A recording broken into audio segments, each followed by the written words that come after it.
ప్రభునందు ప్రియులారా, ఈ యొక్క దినాన్న మనం ప్రతిరోజు కూడా ఒక విషయాన్ని ఆలోచిస్తున్న విధంగా ఈ దినం కూడా మరొక విషయాన్ని గురించి మనం ధ్యానం చేద్దాం.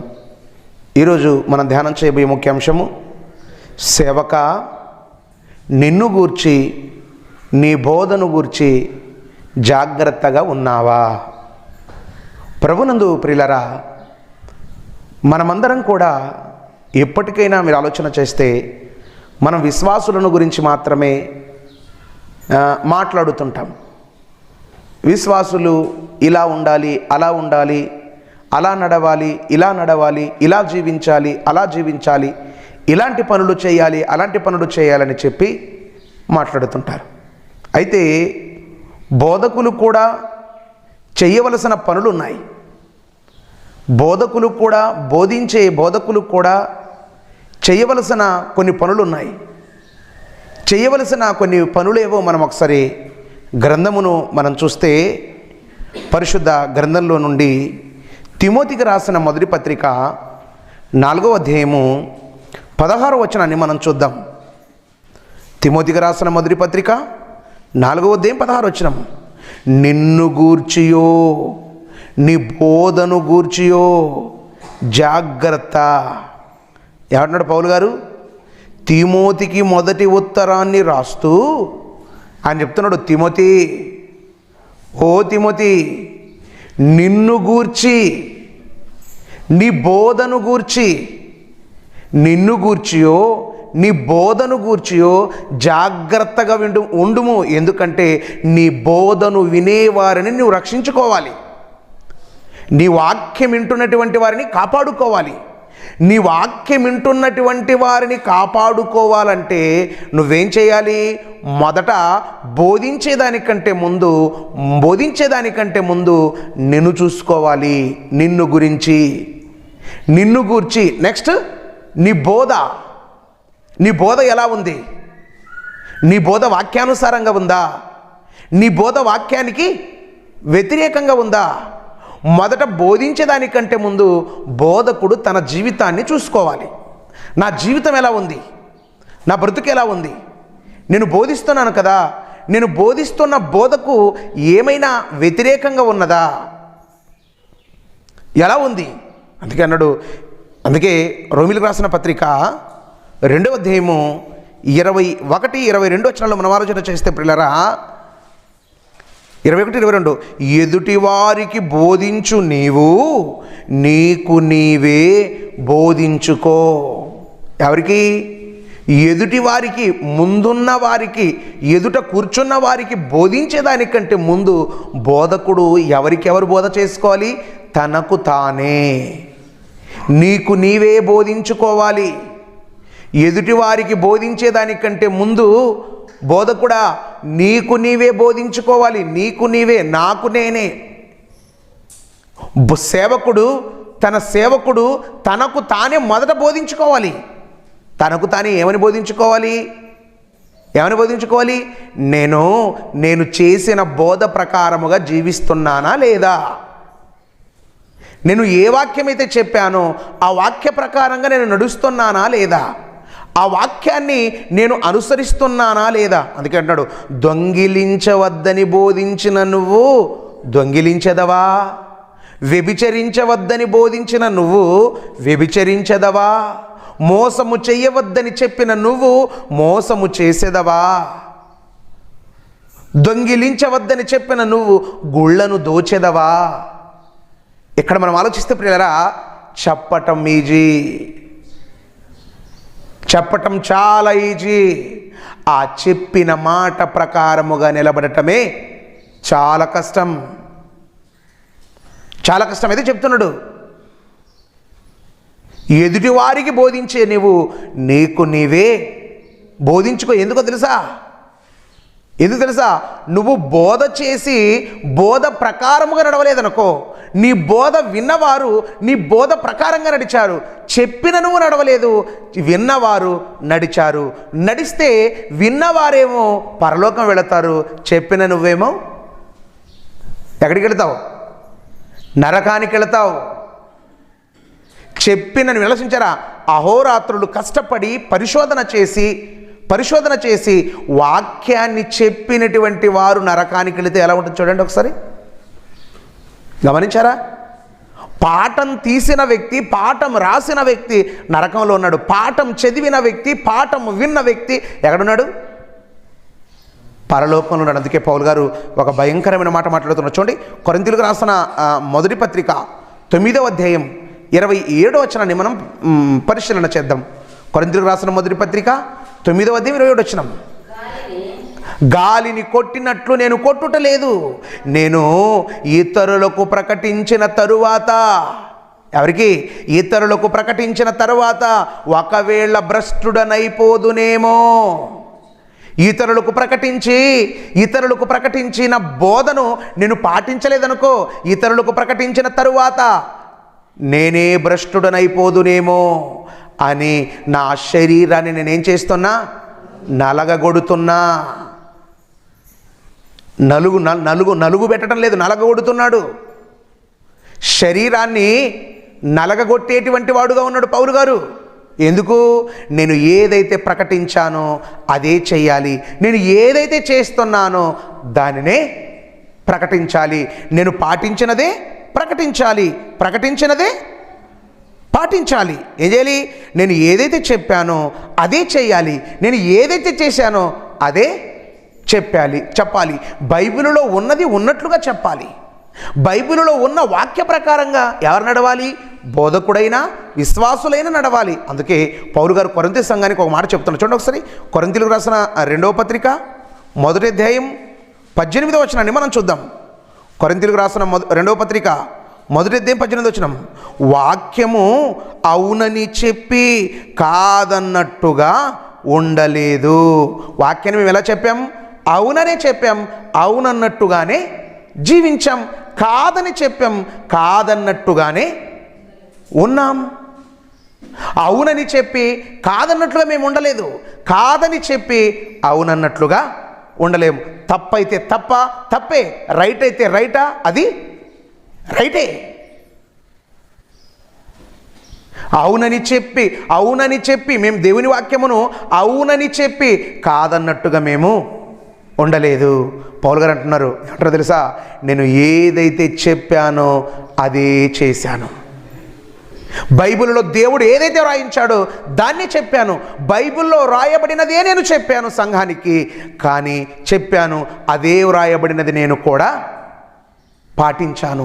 నేను ఏదైతే పాటించానో అదే సంఘానికి చెప్పాను అని చెబుతూ కిందకు మనం చూస్తే ప్రియులారా, అపోస్తలుల కార్యములు 20వ అధ్యాయం 26వ వచనాన్ని మనం చూస్తే, అపోస్తలుల కార్యములు 20వ అధ్యాయం 26వ వచనం. కాబట్టి మీలో ఎవని నాశనము విషయములో నేను దోషిని కాదు. పౌలు గారు ఏమంటున్నారు? మీలో, ఎవరిలో? మీలోన ఉన్నారు కదా మీరందరూ కూడా ఉన్నారు కదా. మీ అందరి నాశనం విషయములో నేను అసలు దోషినే కాదు. ఏది? మీరు నరకానికి ఎందుకు వెళ్ళారంటే మా బోధకుడే నరకానికి పంపించాడు, మా బోధకుడు సరి అయిన బోధ చేయలేదు అని చెప్పి అనడానికి వీల్లేదు. పలువురు ఏదంటున్నారు? ఇక్కడ ఉన్నారు కదా, ఇక్కడ కూర్చున్నటువంటి మీరందరూ కూడా కాదు, ఇక్కడ ఉన్నటువంటి వారందరూ కూడా గమనించవలసిన ఒక విషయం ఏంటి తెలుసా? మీ అందరి ఎవరైతే నాశనానికి వెళుతున్నారో, నరకానికి వెళుతున్నారో, మీరు నరకానికి వెళుతున్నటువంటి మీ విషయములో నేను దోషిని కాదు. ఎందుకంటే నేను ఏదైతే చెప్పాలో ఆల్రెడీ మొత్తము చెప్పేశాను. నేను దేవుని వాక్యం ఎంతైతే ప్రకటించాలో అంత ప్రకటించాను. దేవుని సంకల్పం ఎంతైతే తెలియాలో మొత్తం తెలియజేశాను. దేవుని వాక్యము, దేవుని సంకల్పము, పరలోకపు విషయాలు, భూమి మీద మానవుడు ఎలా జీవించాలో, భూమి మీద మానవుడు ఏ పని చేయాలో, భూమి మీద మానవుడు ఏ పని చేయకూడదో మొత్తం చెప్పాను. చెప్పటం నా బాధ్యత. చెప్పినది వినకుండా నరకానికి వెళ్ళారా? మీ నాశన విషయాలలో, మీరు నరకానికి వెళ్ళిపోయే విషయాలలో నేను బాధ్యుడను కాదు, నేను దోషిని కాదు. నేను ఎవరో తెలుసా? నిర్దోషిని. ఎవరు నేను నిర్దోషి, నేను దోషిని కాదు. అందుకే పౌలు గారు నిర్లక్షించారా? పౌలు గారు దోషి కాకుండా, పౌలు గారు దోషి కాకుండా నిర్దోషి అయ్యాడు. ఈ నిర్దోషి అయ్యాడు. ప్రతి మనిషికి కూడా ఆలోచించారా, ఎవరు నాశనానికి వెళ్ళిపోవటం పౌలు గారికి ఇష్టం లేదు. అందుకే పౌలు గారు ఏం చేశారు చూడండి ఒకసారి. అపోస్తల కార్యములు 20వ అధ్యాయం 31వ వచనం. అపోస్తలుల కార్యములు 20వ అధ్యాయం 31వ వచనం. 3 సంవత్సరములు కన్నీళ్లు విడుచుచు మానక బుద్ధి చెప్పి తిని. వాక్యాన్ని ఎలా చెప్పాడు పౌలు గారు? ఎలా చెప్పాడు? కన్నీళ్లు విడుస్తూ కఠినంగా చెప్పాడు, గద్దించాడు, బుద్ధి చెప్పాడు. అయినా మారలేదు. గద్దిస్తే వీళ్ళు మారరన్న విషయం పౌలు గారికి తెలిసిపోయింది. ఖండిస్తే వీళ్ళు మారరన్న విషయం పౌలు గారికి తెలిసిపోయింది. గద్దించినా ఖండించినా వీరు మారరు అన్న విషయం పౌలు గారు తెలుసుకున్నప్పుడు పౌలు గారు ఏం చేసి తెలుసా? కన్నీళ్లు విడిచాడు. ఏడుస్తూ. ఎలాగా? ఏడుస్తూ. ఎన్ని సంవత్సరాలు తెలుసా? 3 సంవత్సరములు. ఎంతకాలం? 3 సంవత్సరములు కన్నీళ్లు విడుచుచు మానక ప్రతివానికి నేనేం చేశాను? బుద్ధి చెప్పి తిని. నేను వాక్యం చెప్పాను, మీలో ఎవరు కూడా నరకానికి వెళ్ళిపోకూడదని. బైబిలులో దేవుడు నాకు దర్శనం ద్వారా ఏదైతే చూపించాడో, నాకు దర్శనం ద్వారా చూపించిన ప్రతిదీ కూడా మీకు చెప్పాను. ఉత్తరాల ద్వారా మీకు రాయించాను, రాసి పంపించాను. చెప్పటం నా బాధ్యత. నేను చెప్పాను, మీరు నమ్మారా నమ్మలేదా, మీరు విన్నారా వినలేదా, మీరు పాటించారా పాటించలేదా, అది ఎవరిపైన ఉంది? మీ పైన ఆధారపడి ఉంది. విశ్వాసులారా, మీ ఎవరి నాశనం విషయంలో నేను మాత్రము దోషిని కాదు, నేను చాలా నిర్దోషిని అని చెబుతూ పౌలు గారు ఒక చోటుగా వెళ్ళి దేవుని వాక్యం చెబుతున్నాడు. దేవుని వాక్యాన్ని చెబుతుంటే వారు ఏమన్నా, మీరు ఒకసారి గ్రంథాన్ని చూడండి. అపోస్తల కార్యములు 18వ అధ్యాయం 6వ వచనం. అపోస్తల కార్యములు 18వ అధ్యాయం 6వ వచనం. ఎదురాడు వారిని దూషించినప్పుడు మీ నాశనమునకు. పౌలు గారు చెప్తున్నారు. పౌలు గారు దేవుని వాక్యం చెప్తుంటే పౌలు గారిని ఏం చేశారు? ఎదురు మాట్లాడారు. పౌలు గారికి దూషించారు. పౌలు గారిని. పౌలు గారికి యేసుక్రీస్తు ఆయన ఒక ఆయన ఉన్నాడు, ఆయన మరణించాడు, సమాధి చేయబడ్డాడు, 3వ దినమున లేపబడ్డాడని పౌలు గారు సువార్త చెప్తుంటే వీళ్ళు అన్నారు, ఓహో భలే బాగా చెప్పొచ్చావులే, ఆయన ఎవరో పుట్టారంట, చచ్చాడంట, లేచాడంట, అది మేము నమ్మాలంట. ఎదిరించారు. ఎదిరించుచు ఆయన ఏం చేశారు? పౌలు గారిని ఎదిరించారు. ఎదిరించి దూషించారు. అంటే మాకు తెలియదేమో, ఇంతకాలం మాకు తెలియదు పరలోకం అనేది, ఇంతవరకు మాకు తెలియదు పరలోకం ఉందని. ఈయన వచ్చి చెప్పాడు, మేము నమ్మాలి. దూషించుచు ఏం చేశారు? దూషించారు పౌలు గారిని. దేవుని వాక్యం ప్రకటించిన పౌలు గారిని దూషించారు. దూషిస్తే పౌలు గారు అంటున్నారు, మీ నాశనానికి మీరే కారకులు, మీ నాశనానికి మీరే ఉత్తరవాదులు. నేను చెప్పాను, నన్ను ఎదిరించారు. నేను చెప్పాను, నాపై బూతులు మాట్లాడారు. ఏం చేశారు? అప్పుడప్పుడు కొన్ని చోట్ల దేవుని వాక్యం చెబుతుంటే కొంతమంది ఆ బూతులు మాట్లాడుతుంటారు. కొంతమంది ఏం చేస్తారు? ఎదిరిస్తుంటారు, అదురుతుంటారు. అయితే ఏమనుకోవాలి తెలుసా? వాళ్లకు పోయే కాలం దగ్గర పడింది. వాళ్ళ నాశనానికి వాళ్ళే ఉత్తరవాదులు. అందుకే పౌలు గారు కూడా దేవుని వాక్యం చెబుతుంటే, దేవుని వాక్యం చెబుతున్నటువంటి పౌలు గారిని ఎదిరిస్తుంటే పౌలు గారు అంటున్నారు, నీ నాశనానికి మీరే ఉత్తరవాదులు. కనుక ప్రియులారా, బోధకుడు ఎప్పుడైనా మీరు గమనించారా? బోధకుడు ఎప్పుడైనా ఏం చేయాలి తెలుసా? ఎప్పుడైనా బైబిలులో ఉన్నది బోధించాలి. ఇదేంట్లో ఉన్నది? బైబిలులో ఉన్నది బోధించాలి. బోధించిన బోధ ప్రకారంగానే అతడు నడవాలి. బోధించిన బోధ ప్రకారంగా అతడు నడుస్తూ ఈ బోధనే ఎవరికి చెప్పాలి? సంఘానికి చెప్పాలి. ఎవరికి చెప్పాలి? సంఘానికి చెప్పాలి. నేను అవునన్నట్టుగా చెప్పి కాదన్నట్టుగా నేను జీవించడానికి ఎలా ఉంటుంది చెప్పండి? మీరే ఉన్నారు. మీరు ప్రతిసారి కూడా ఎక్కడెక్కడికో వేరే చోట్లలో అల్లరితో కూడిన ఆటపాటల దగ్గరికి మీరు వెళ్తారా? వెళ్ళరా? వెళ్ళినప్పుడు ఇప్పుడు సపోజ్ ఉదాహరణ మొన్నే 2 పండుగలు జరిగినాయి. 2 పండుగల గురించి అక్కడికి వెళ్ళొద్దని నేను చెప్పి మీకంటే ముందు నేను అక్కడ ఉన్నాను అనుకో, చెప్పండి, మీకంటే ముందు నేను అక్కడ ఉంటే మీరేమంటారు? చెప్పండి, ఏమంటారు? అయ్యో సార్ చెప్తాడే కానీ దానిని చేయడు, ఇట్లా ఆయన బోధ వినడం మన బుద్ధి తక్కువ, ఏమో సార్ కరెక్ట్ ఉండడని చెప్పి మనం ఏమో ఇంత పొడుగు చేసే ఈయన చూసేవా చాలా భయంకరంగా ఉన్నాడు, వద్దులే ఎవరు బతుకాలదే ఎవరి జీవితం వాళ్ళదే అనుకుంటారా? ఖచ్చితంగా అనుకుంటారు. కాబట్టి మనం ఎప్పుడైనా ఆలోచించారా, బోధకుడు ఒకటి వద్దన్నాడంటే దానికి బోధకుడే దూరం ఉండాలి. ఎవరుండాలి? బోధకుడే దూరంగా ఉండాలి. ఒకటి వద్దన్నాడా, ఆయనే సంఘానికి మార్గదర్శకుడు, ఆయనే సంఘానికి రోల్ మోడల్. మనం ఏం చేసి తెలుసా, ఇక్కడేమో బైబిల్ ఎంతో పరిశుద్ధంగా పవిత్రంగా చదివి పవిత్రమైన మాటలు మనం వింటాం, బయటికి వెళ్ళిన తర్వాత అపవిత్రమైన పనులే చేస్తాం, అపవిత్రమైన మాటలే మాట్లాడుతాం. అలా ఉండకూడదు. చెప్పేది ఒకటి, చేసేది మరొకటి. ఎందుకు యేసుప్రభులు వారు అన్నారు, మోషే పీఠం దగ్గర కూర్చున్నారు వారి బోధ వినండి కానీ వారి ప్రవర్తన ప్రకారంగా మీరు నడవకండి అన్నాడు. యేసుప్రభులు వారు ఏమన్నారు, వాళ్ళ బోధ మాత్రం వినండి. ఎందుకంటే పరిచయులు ఏం చేసి తెలుసా, చెప్పేది ఒకటి చేసేది మరొకటి.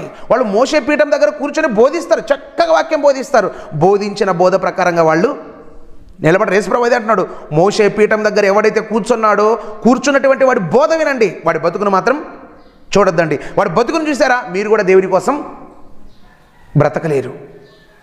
మరి ఎప్పుడైనా గమనించారా, మన విశ్వాసం నిలబడాలంటే మనకు దేవుని వాక్యమే ప్రామాణికం. దేవుని వాక్యం చూడాలి. దేవుని వాక్యం తర్వాత ఎవరు కనపడతారు తెలుసా, బోధకుడే. ఎవరు కనిపిస్తారు? సేవకుడే. సేవకుడు కూడా ఏం చేయాలి తెలుసా, సేవకుడు కూడా ఏం చేయాలి, చెప్పిన బోధ ప్రకారంగా నడవాలి. ఆ చెప్పిన బోధను తన హృదయంలో ఉంచుకొని దేవుని కోసం బ్రతకాలి. తను చెప్పిన బోధతో కొంతమందినైనా కాపాడాలి, బోధించాలి, వాక్యం చెప్పాలి. వాడు వింటాడా వినడా, చెప్పాలి. వాడు వినడనే విషయం తెలిసిందా, నీ నాశనానికి నువ్వే అనాలి. బోధ విని వాడు మారలేదా, బోధ విని చేయలేదా, ఆలోచించారా? బోధకుడు బోధ చెప్పి చేయలేదా, బోధకుడు బోధ చెప్పి చేయకపోతే బోధకుడు పరిస్థితి ఏమో తెలుసా? చూడండి ఒకసారి, యాకోబు పత్రిక 3వ అధ్యాయము 1వ వచనాన్ని మనం చూద్దాం. బోధకులమైన మనము మరి కఠినమైన తీర్పు పొందుదమని ఎరిగి, బోధకులమైన మనకు మరి కఠినమైన తీర్పు ఉంది. ఏ తెలుసా, మరి కఠినమైన తీర్పు ఉన్నదని ఎరిగి మీలో అనేకులు బోధకులు కాకుండుడి. బోధకులకి ఏముంది తెలుసా, కఠినమైన తీర్పు, మరీ కఠినమైన తీర్పు.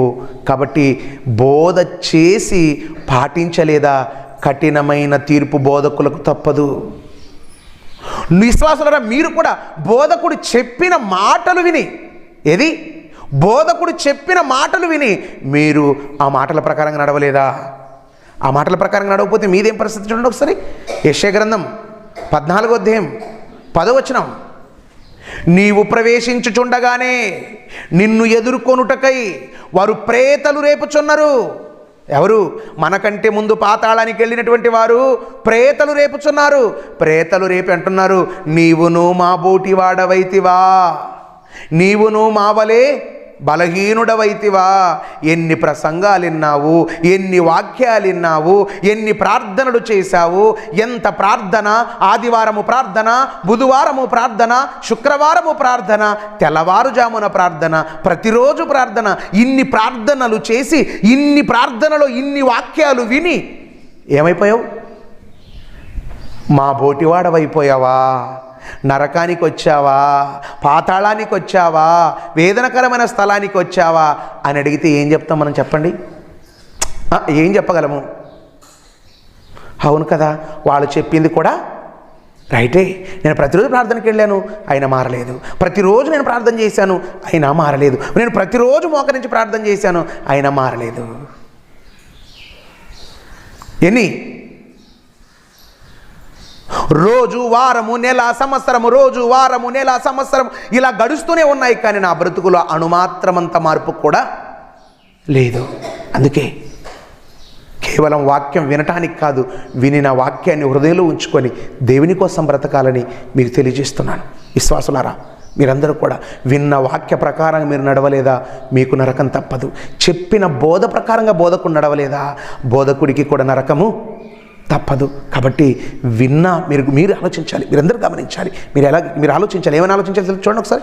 యాకోబు పత్రిక 1:22 మీరు వినువారు మాత్రమై ఉండి మిమ్మును మీరు మోసపుచ్చుకొనక వాక్య ప్రకారము ప్రవర్తించేవారై ఉండండి. మీరు కేవలం వినువారు మాత్రమై ఉన్నారా? వినడానికి మాత్రమే పరిమితమైపోయారా? వినడానికి మాత్రమే పరిమితమైపోతే మిమ్మును మీరు మోసపుచ్చుకుంటున్నారు. మీరు ఆలోచించారా? తెల్లవారుజామున ఇప్పుడు వచ్చారు కదా, ఇప్పుడు వచ్చి ప్రార్థన చేసిన మీరు, ఈ ప్రార్థనలో వాక్యం విన్న మీరు బయటికి వెళ్ళి ఒక్కరికైనా ఇద్దరికైనా చెప్పాలి. ఒక్కరికైనా ఇద్దరికైనా దేవుని వాక్యం చెప్పొచ్చి ప్రార్థన చేయాలి. మీరు ఎప్పుడైనా ఆలోచించారా? దేవుని మాటలు ఇతరులకు ప్రకటించని వారికి ప్రార్థించే హక్కు, అర్హత లేదు. అమ్మ మాట ఇన్నోడికి అమ్మ ముందు నిలబడి మాట్లాడే ధైర్యం ఉంటుంది. చెప్పిన మాట ఏ మాట వినుకోకుండా తలకాయ అని ఊవి తన పని తను చేసుకొని ఏ రాజు చేసి అంటే మర్చిపోతే అన్నాడు అనుకో, వానికి నిలబడే అర్హత ఉందా? లేదు. మనం కూడా దేవుని మాటలు విన్న మనము దేవుని మాటలు ఒకరికో ఇద్దరికో చెప్పొస్తేనే ఆయన ముందు నిలబడి దేవా ప్రార్థనలో ఏం చెప్పు తెలుసా? దేవా నీ మాటలు పలానోళ్ళకి చెప్పాను దేవా అని మాట దేవునికి మన విన్నపాలు తెలియజేయడానికి అవకాశం ఉంది. ఏం లేదు, ఊకే వినడము, రావడము, కూర్చోవడము, వెళ్ళిపోవడము, రోజు వచ్చి ప్రార్థన చేయడం అంటే మీ ప్రార్థన దేవుడు వినడు. కాబట్టి మీరు విన్నారు కదా, ఈ బోధన ఒక్కరికైనా ఇద్దరికైనా చెప్పండి. చెప్పొచ్చి మోకాళ్ళు ఉంచండి. దేవా నేను పలానా బిడ్డకు వాక్యం చెప్పాను, ఆ బిడ్డలో ఈ వాక్యం పనిచేయటకు కృప చూపండి అని ప్రార్థన చేయి. ఖచ్చితంగా దేవుడు నీ ప్రార్థనకు జవాబిచ్చేవాడుగా ఉన్నాడు. కాబట్టి మీరు విన్న బోధ ప్రకారంగా నడవండి. విన్న బోధ ప్రకారంగా విశ్వాసులు నడవాలి, చెప్పిన బోధ ప్రకారంగా బోధకుడు నడవాలి. ఇద్దరు వారి వారి యొక్క క్రమాలను పాటిస్తేనే ఇరువురు పరలోకం వెళతారనే విషయాన్ని మీరు గుర్తిరిగి దేవుని కోసం బ్రతకాలని మీకు తెలియజేస్తూ దేవుడి మాటలు మనం వినికిడిలో భద్రపరచునుగాక. పరిశుద్ధుడు, ప్రేమ కలిగిన తండ్రి, మీ పరిశుద్ధమైన పవిత్రమైన నామమునకు స్తోత్రములు. మీ మాటలు విన్నాము, విన్న మాటల ప్రకారముగా బ్రతుకుటకు కృప చూపండి. మోకరించిన ప్రతి బిడ్డను మీరు చల్లగా కాపాడండి తండ్రి. మరి నిన్నటి దినాన్న కనికరించి కొద్దిపాటి వర్షాన్ని మీరు ఇచ్చారు, మీకు స్తోత్రములు. మరలా తండ్రి వర్షాన్ని ఇచ్చి తండ్రి చక్కటి మరి పంట పైరులను నాయన పచ్చవుటకు మీరు కృప చూపుతారని ప్రార్థిస్తున్నాం.